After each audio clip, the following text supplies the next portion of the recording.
Hi viewers, আমি আপনাদের সঙ্গে শেয়ার করছি আমার প্রথম ব্লগ তৈরির প্রথম পোস্ট।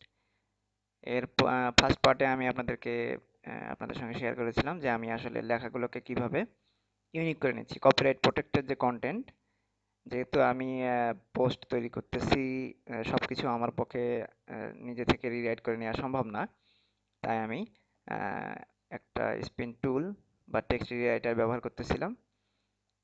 এখানে আপনাদেরকে আমি দেখালাম যে আমি টেক্সটগুলোকে কিভাবে রিরাইট করব। প্রথমে আমি যেখান থেকে আনবো, যে কন্টেন্টটা আমি নিব, সেই কন্টেন্ট আমি কপি করব।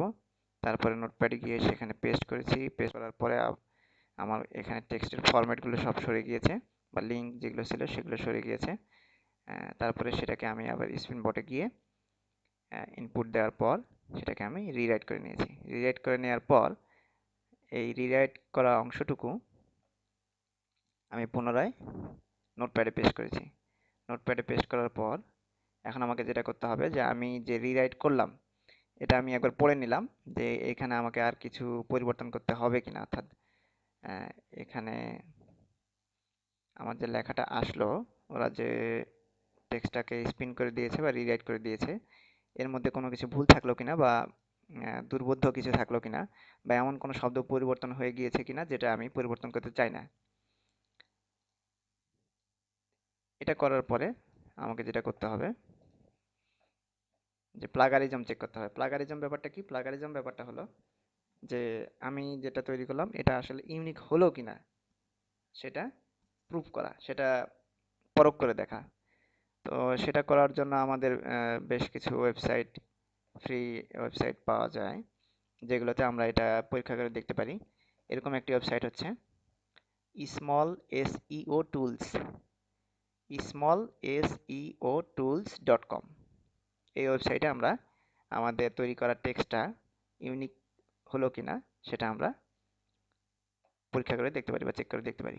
এটাকে এই এই এই পদ্ধতিটার নাম হলো প্লাগারিজম চেকার। এটাকে আমরা বলি যে প্লাগারিজম চেকার। এখানে প্লাগারিজম চেকার বাটনে আমরা যদি ক্লিক করি,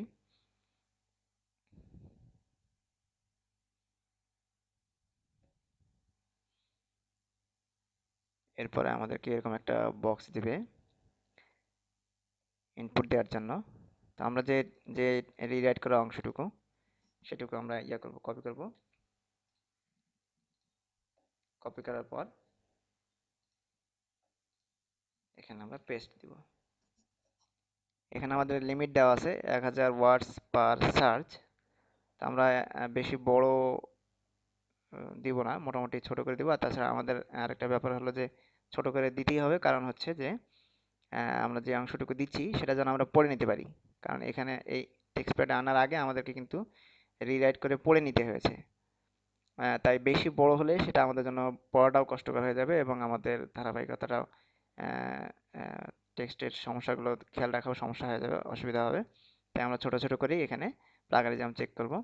খুব বেশি বড় করব না। আমি এখানে দেখাচ্ছি একটু বেশি ছোট, কিন্তু আপনারা আরো বড়, আরেকটু বড় নিতে পারেন। 1000 ওয়ার্ডের নিচে যেন থাকে অবশ্যই এটা খেয়াল রাখতে হবে। এরপরে আমরা ক্যাপাচা চেক দিব।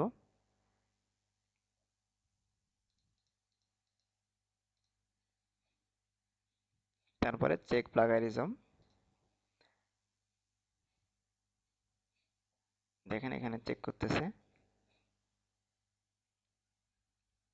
Completed 100% checked, 100% plagiarism, 0% unique. আচ্ছা, এটা করার কারণটা হলো যে আমি অলরেডি এটা পোস্ট দিয়ে ফেলেছি। তাই আসলে আমার পোস্ট থেকেই এরা এটাকে আহ, দেখাচ্ছে যে এটা আসলে ইউনিক নয়। আচ্ছা, আমি আপনাদেরকে অন্য আরেকটি লেখা দেখানোর চেষ্টা করতেছি।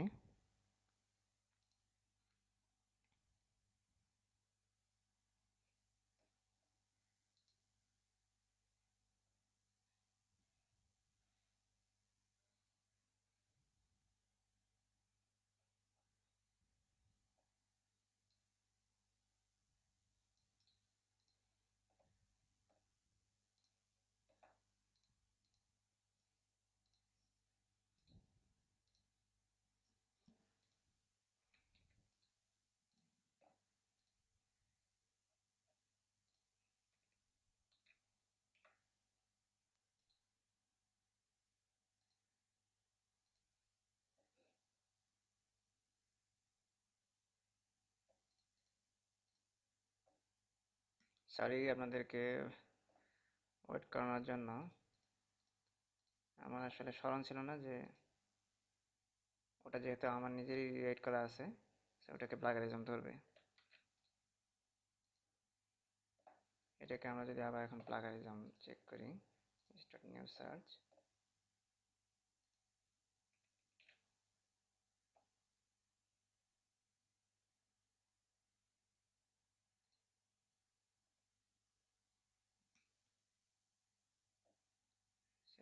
গ্রাস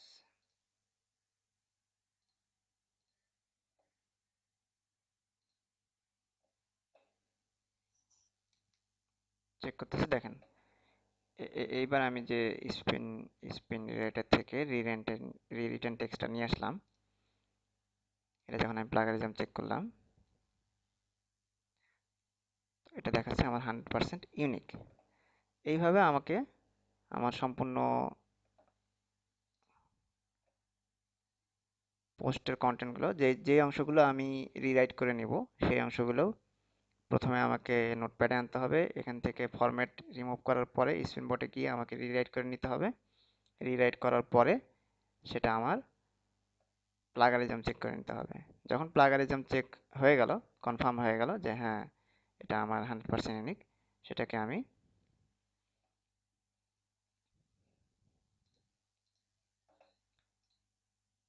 নোটপ্যাডে পেস্ট করব। এইভাবে আমি আমার সম্পূর্ণ পোস্টটাকে আমার নোটপ্যাডে এইভাবে কালেক্ট করেছি।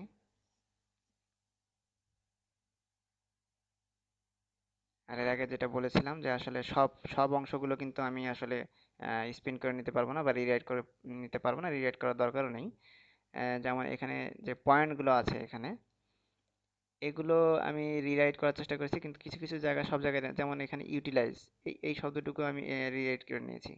তারপরে ফাইন্ড দ্য ফলোয়িং প্যাথ, এটা তো হচ্ছে ছিল ফলো ছিল, ফলো, শুধু ফলো নিতে পারি আমরা।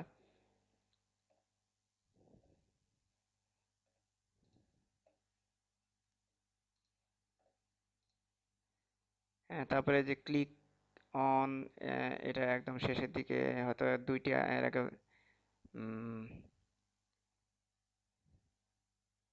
ক্লিক দ্য রেজিস্টার্ড বাটন, যেমন এই অংশটা হচ্ছে যে ক্লিক অ্যাপ্লাই, তারপর আবার click okay to complete the task. এই দুটাকে আমি একত্র করে একটা পয়েন্ট তৈরি করেছি, যে click apply and then okay to complete the task. এভাবে আমরা এই পয়েন্টগুলোকেও, যে পয়েন্টগুলো আছে যেগুলোকে আমরা আসলে রিরাইট করার সুযোগ নেই, সেগুলোকে আমরা একটু ইউনিক করে নিতে পারি।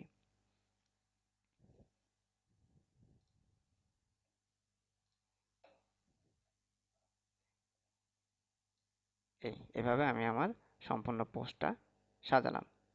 যেসব জায়গায় ব্লক করা দরকার আমি ব্লক করে নিব। হেডিংগুলোকে আমি হেডিং হিসেবে রাখবো, ক্যামব্রিয়া হেডিংস। আমি হেডিংসের এই যে হেডিংস ফন্ট ব্যবহার করেছি।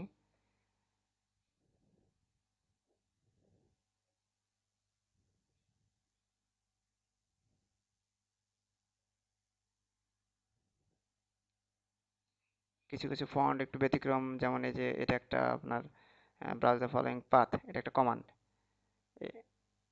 CMD command. এই কমান্ডগুলোকে আমি ফন্ট পরিবর্তন করে দিয়েছি। এই জিনিসগুলো খেয়াল রাখতে হবে। এভাবে আমি সম্পূর্ণ পোস্টটি সাজাবো। এরপরে যে ইমেজের ব্যাপারটি আসতেছে, সেটি আমি পরবর্তী পার্টে আমি আপনাদেরকে দেখাচ্ছি।